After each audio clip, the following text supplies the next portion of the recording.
آداب ناظرین، میں سید عامر حنیف، آپ دیکھ رہے ہیں گواہ نیوز۔ وزیر اعظم نریندر مودی کل ڈاووس میں منعقدہ ورلڈ اکنامک فورم کے ایک اجلاس سے ورچوئل خطاب کر رہے تھے کہ ٹیلی پرومپٹر میں تکنیکی خرابی پیدا ہو گئی، جس پر وزیر اعظم کچھ لمحوں کے لیے بے چین ہو گئے اور کچھ دیر کے لیے اپنا خطاب روک دیا۔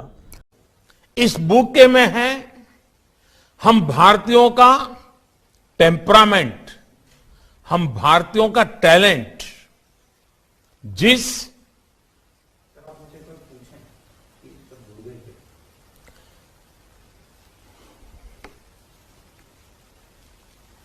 کلاس اب ٹھیک سے سنا رہا ہے؟ I hear you, Mr. President. اور ہمارا انٹرپریٹر کی آواز بھی پہنچ رہی ہے سب کو؟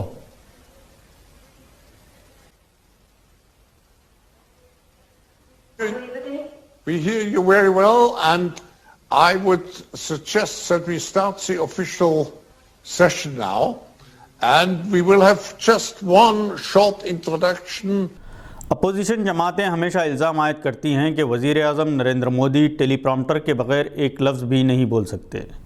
اس سلسلے میں سابق صدر کل ہند کانگریس و رکن پارلیمنٹ راہل گاندھی نے چٹکی لیتے ہوئے ٹویٹ کیا ہے کہ ٹیلی پرومپٹر بھی ایسا جھوٹ برداشت نہیں کر سکتا تھا۔ اکثر لوگوں نے وزیر اعظم پر تنقید کی کہ اتنے بڑے عہدے پر فائز ایک شخص ٹیلی پرومپٹر کے بغیر ایک لفظ بھی نہیں کہہ سکتا۔ یہ افسوس کی بات ہے۔ تلنگانہ کے وزیر داخلہ جناب محمد محمود علی نے پولیس کو ہدایت دی ہے کہ وہ علماء کرام، مسجد کے ائمہ و اکابرین سے احترام سے پیش آئے۔ اگر ان کے خلاف کوئی شکایت ہو تو ان سے ادب کے دائرے میں رہتے ہوئے بات چیت کی جائے اور انہیں ہراساں نہ کیا جائے۔ واقعات کے مطابق کچھ دن پہلے مسجد ایوان شاہی ورنگل میں امام اور خطیب کے درمیان لفظی تکرار اور معمولی ہاتھا پائی کا ناخوشگوار واقعہ پیش آیا، جس پر امام صاحب کے خلاف پولیس میں شکایت درج کی گئی۔ پولیس نے ایف آئی آر درج کر کے امام صاحب کو لاک اپ میں بند کر دیا تھا اور ان کے ساتھ مار پیٹ کی بھی شکایت کی گئی ہے۔ جیسے ہی اس واقعے کی خبر عام ہوئی، ضلع ورنگل کے 50 مساجد کے ائمہ اکرام نے ورنگل کے ایم ایل اے وجے بھاسکر کے گھر کے روبرو دھرنا دیا۔ ممتاز صحافی جناب وحید گلشن کے مطابق مولانا خسرو پاشا سابق صدر نشین وقف بورڈ اور صدر ملت رابطہ کمیٹی کے زیر صدارت ایک اجلاس میں فریقین کے درمیان سمجھوتہ کروا دیا گیا اور اس بات کی سختی سے تاکید کی گئی کہ مسلمانوں کے آپسی معاملات کو آپس میں ہی حل کیا جائے۔ ایم ایل اے ونے بھاسکر نے بھی اس سلسلے میں مثبت رول ادا کیا۔ اگرچہ کہ فریقین میں کمپرومائز ہو چکا تھا، اس کے باوجود چونکہ ایف آئی آر درج کیا جا چکا تھا، اس لیے امام مسجد کو ہراساں کرنے کا سلسلہ جاری تھا۔ جماعت علماء ورنگل کا ایک وفد مولانا منور قاسمی، مفتی منہاج قیومی، امام صاحب مولانا رحمت اللہ اور حافظ سعید پر مشتمل حیدرآباد پہنچا اور ریاستی صدر مفتی غیاث الدین رحمانی صاحب کی ایما پر مفتی محمد زبیر قاسمی کی قیادت میں وزیر داخلہ جناب محمود علی سے ملاقات کی۔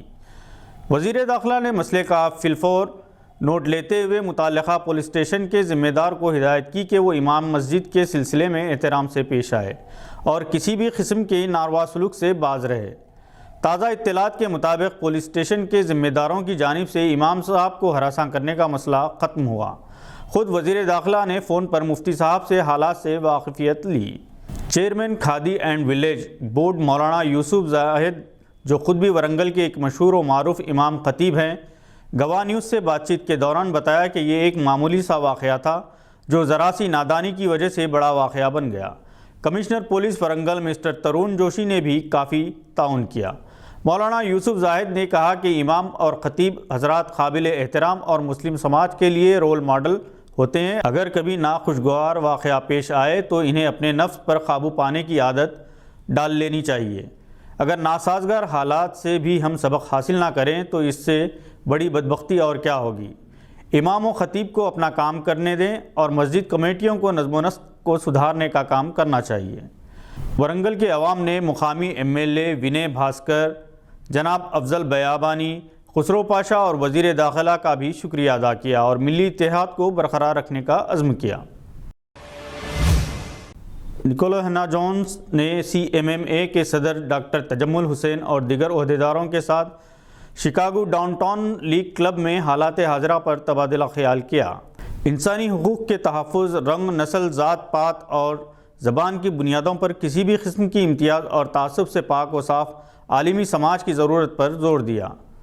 ہنا جونز امریکہ کی 100 با اثر شخصیات میں سے ایک ہے جن کا پروجیکٹ 1619 غیر معمولی ہے، جس میں انہوں نے امریکہ میں غلامی کی روایت کا تجزیہ کیا ہے۔ ڈاکٹر تجمل حسین نے ہنا جونز کو خراج تحسین پیش کرتے ہوئے کہا کہ وہ ایسی امریکن انویسٹیگیٹو جرنلسٹ ہے جنہوں نے امریکہ میں سول رائٹس پر غیر معمولی کام کیا ہے۔ وہ مشہور شخصیت ہونے کے باوجود انتہائی سادگی پسند ہے۔ انہیں Harvard university schools of communication میں کئی اعزازات سے نوازا گیا ہے۔ وہ پولیٹزر پرائز ونر بھی ہیں۔ نسلی پرستی کے خلاف ان کی تحریک غیر معمولی ہے۔ ہنا جونز کے ساتھ بات چیت کے دوران CMMA کے کو فاؤنڈر ڈاکٹر اسماعیل شکیب اور بورڈ ممبر ڈاکٹر منور اظہار بھی موجود تھے۔ پاکستان نے انڈر 19 ورلڈ کپ کے ایک میچ میں زمبابوے کو 115 رن سے ہرا دیا۔ حسیب اللہ خان نے 135 رن کی شاندار اننگز کھیلی اور عرفان خان نے 75 رن بنائے۔ اویس علی نے 6 وکٹس حاصل کیے۔ یہ ٹورنامنٹ ویسٹ انڈیز میں کھیلا جا رہا ہے۔ آج کے بلیٹن میں بس اتنا ہی۔ امید ہے کہ آپ نے ہمارے چینل کو سبسکرائب کر لیا ہوگا۔ بیل آئیکن دبانا نہ بھولیں۔